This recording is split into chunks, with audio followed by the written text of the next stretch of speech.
देश का गृह मंत्री चुनाव जीतने के लिए क्या कुछ नहीं कर सकता।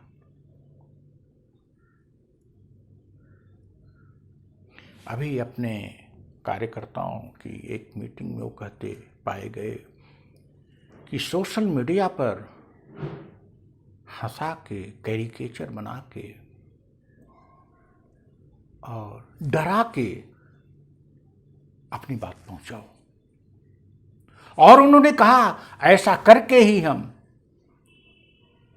2 ग्रुप बनाए सोशल मीडिया पर, लाखों लाखों लोगों का, हम 300 से ज्यादा सीट पाए। सबको आश्चर्य हुआ।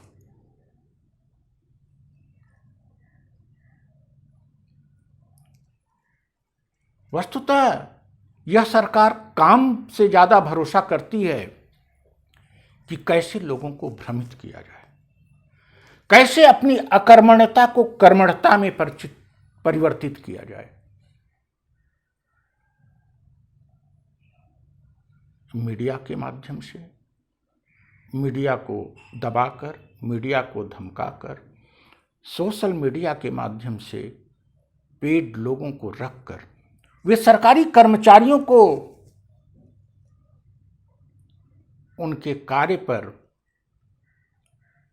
सही वेतन देने से गुरेज करते हैं, लेकिन सोशल मीडिया पर अपने कार्यकर्ताओं को वो पूरी सहायता देते हैं, क्योंकि वे उनके तमाम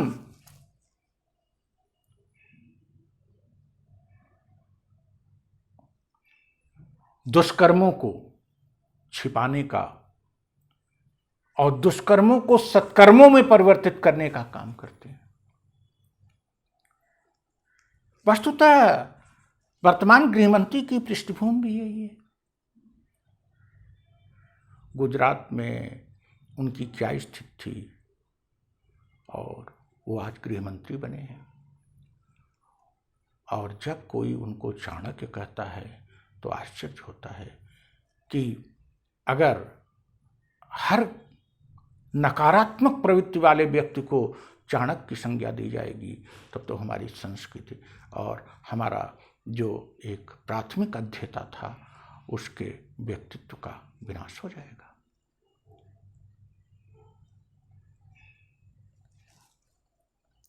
ये जो सरकार की कार्यशैली है, इसी सरकार की, चूंकि इन्होंने बहुत से चुनाव जीते हैं, इन्हीं पद चिन्हों पर अन्य पार्टियां चलेंगी, तब क्या होगा? काम मत करो, नौजवान को नौकरी मत दो, नौजवान को यह कार्य सौंपो को लोगों को भ्रमित करे, और नौजवान को स्वयं को भ्रमित करो। हमें आश्चर्य है कि जिस मीटिंग में उन्होंने कहा कि डरा के, उस मीटिंग में कुछ नौजवान उठ खड़े क्यों नहीं हुए?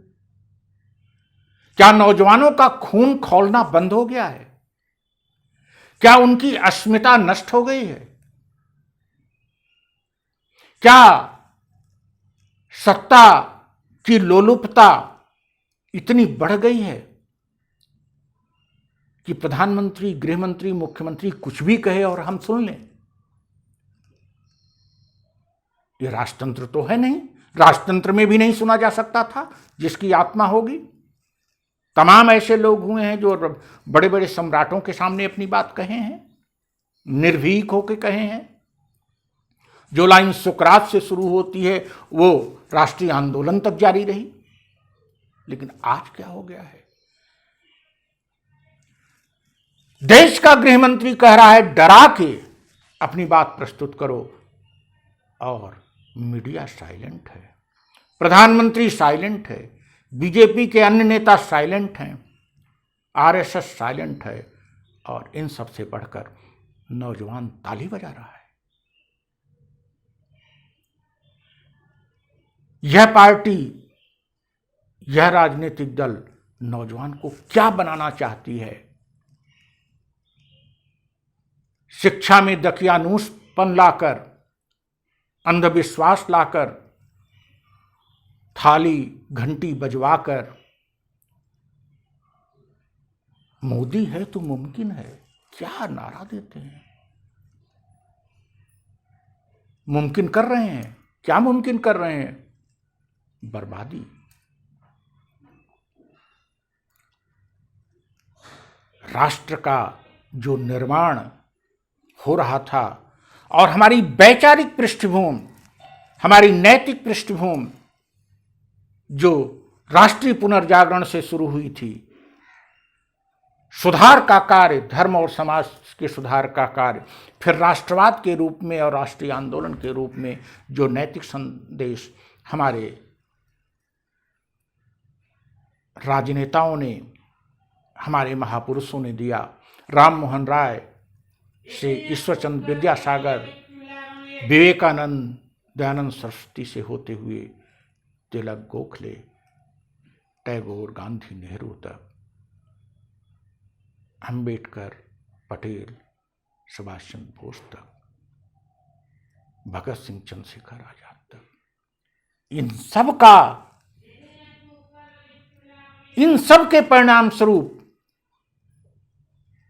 राष्ट्र के रूप में भारत जिस गति से चल रहा था, उन सब को की पहिया को ये जाम करना चाहते हैं और जाम करने पर आतुर हैं और एक नकारात्मक दिशा देने का हर संभव प्रयास कर रहे हैं, जाने अनजाने, क्योंकि उनकी प्रवृत्ति वही है, उनकी आदत वही है, उनकी सोच यही है, उनकी सोच दकियानूस है, उनकी सोच नकारात्मक है, तो उनके कार्य कैसे सकारात्मक हो सकते हैं? अमित शाह जी, आप देश के लिए, समाज के लिए कम से कम इस भाषा का प्रयोग न करें। कार्य तो आप करोगे ही, चोरी से करोगे, छिप के करोगे, ऐसी भाषा का प्रयोग करके कि हम कैसे जीतते हैं, औरों को भी उसी जीत के राह पर मत ले जाइए। आप गांधी के प्रदेश में पैदा हुए हो, कुछ तो लाज रखो। Thank you.